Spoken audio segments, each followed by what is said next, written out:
আসসালামু আলাইকুম সবাইকে। আজকে আমরা চলে যাচ্ছি একটু ঢাকার বাইরে। তো কোথায় যাব এখনও সেটা নির্ধারণ হয় নাই। তো আমরা দুই ব্যাগ নিয়ে 4টা ফ্রেন্ড যাব ঘোরার জন্য। আমার সাথে আমার ফ্রেন্ড আছে। তো কোথায় যাই সেটা এখনও জানি না, কারণ এতদিন বাইরে ছিলাম, যেহেতু আন্দোলন অনেক ঝামেলা টামলার ভিতরে ছিলাম, তো একটু ফ্রি হইলাম। তো আশা করি ফুল ভিডিওটা থাকবেন, দেখা হবে নেক্সট টাইম। তো আমরা ডিসিশন শেষে আমরা চলে আসলাম সোনারগাঁও পানাম সিটিতে। তো এখানে ভাবলাম যে সোনারগাঁও রিসর্টে ঢোকা যাক বা সোনারগাঁও জাদুঘরে ঢোকা যাক। তো আমরা আসলাম, দেখালাম সোনারগাঁও জাদুঘরে লোকজনের মোটামুটি ভিড় ছিল, আর ওরকম দেখার মতো কিছুই ছিল না এখানে। তো আমরা ভাবলাম যে এখান থেকে তাহলে পানাম সিটি যাওয়া যাক। তো আমরা পানাম সিটির উদ্দেশ্যে রওনা দিলাম। দেন এখান থেকে আমরা কিছু টিকিট নিলাম, 4 জনের জন্য 4টা টিকিট নিলাম। দেন আমরা পানাম সিটিতে ঢুকলাম। পানাম সিটিতে ঢুকতেই প্রথমে বড় একটা বই দেখা গেল। বইটার ভিতরে কিছু বাদশাদের কথাবার্তা লেখা ছিল। আর এখানে মূল ফোকাসটা হলো এখানে আদি যুগে যত রাজা বাদশারা ছিল তাদের বড় বড় রাজ্য, মানে রাজপ্রাসাদগুলো এখানে ছিল।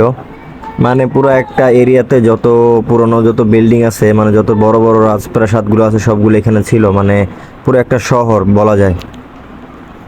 তো আপনাদেরকে যদি আর একটু কাছের থেকে দেখানোর চেষ্টা করি তাহলে দেখবেন যে এইখানে মানে মানে এই বিল্ডিংগুলো এখনো যে দাঁড়ায় আছে এটা খুবই অদ্ভুত। মানে যে এত পুরোনো বিল্ডিং এখনো কিভাবে দাঁড়িয়ে থাকে, মানে এগুলাকে ওইভাবে তেমনভাবে কোনো রিপেয়ার করা হয় না, জাস্ট প্রোটেক্ট করা হয়েছে যে কোনো শ্যাওলা বা ধুলাবালি এগুলো যাতে না পড়ে বা কোনো কিছুতে এসে নষ্ট না করে, জাস্ট এইভাবে আপনার রক্ষণাবেক্ষণ করা হয়েছে। কিন্তু ওইভাবে রিপেয়ার করা হয় না যে একটা ইট নষ্ট হয়ে গেলে বা একটা খুঁটি নষ্ট হয়ে গেলে তাই সেটাকে রিপেয়ার করবে, সেভাবে তেমন কোনো রিপেয়ার করা হয় না। কিন্তু দেখতে সুন্দর লাগতেছিল, এটাই তো সৌন্দর্য।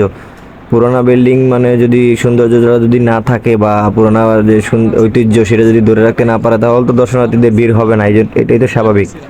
তো আমরা সামনের দিকে যাচ্ছিলাম যে দেখি কত দূর যাওয়া যায় এবং এর শেষ কোথায়। তো আমরা যেতে যেতে অনেকটা দূর, যত দূরই যাই তত দূরই শুধু এই বিল্ডিংগুলোই চোখে পড়ে।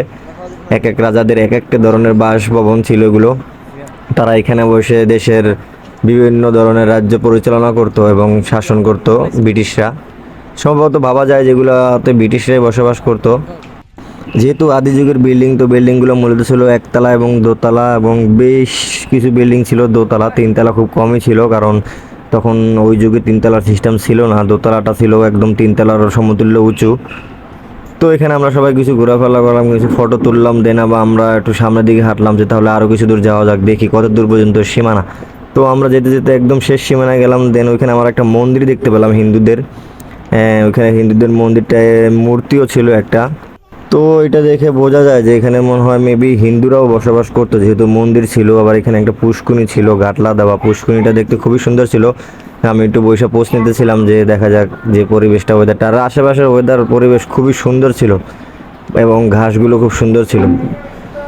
এই গাটলাটার সামনে অনেক বড় একটা স্পেস ছিল, মানে জায়গা ছিল, মানুষজন এখানে হয়তো বা আড্ডা দিত বা এখানে খেলাধুলা করতো বা হাঁটাচলা করতে পারতো, এরকম একটা মাঠের মধ্যে একটা পরিবেশ ছিল।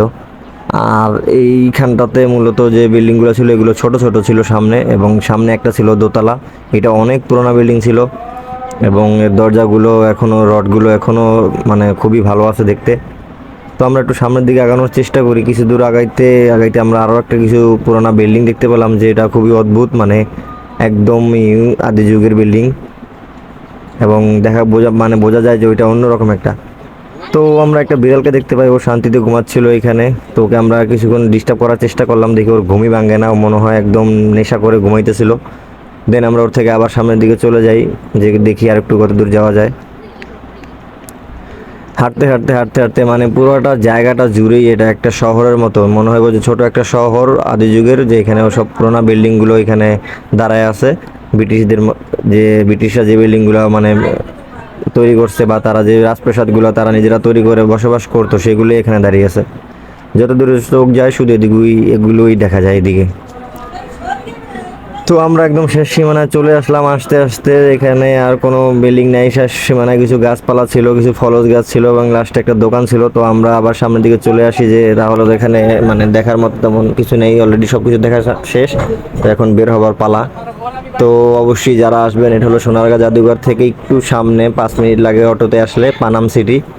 লোকেশনটা দিয়ে দিলাম। টিকিট নেয় মূলত 15 টাকা করে এবং জায়গাটা খুবই সুন্দর। যারা আসবেন অবশ্যই সুন্দরভাবে উপভোগ করতে পারবেন।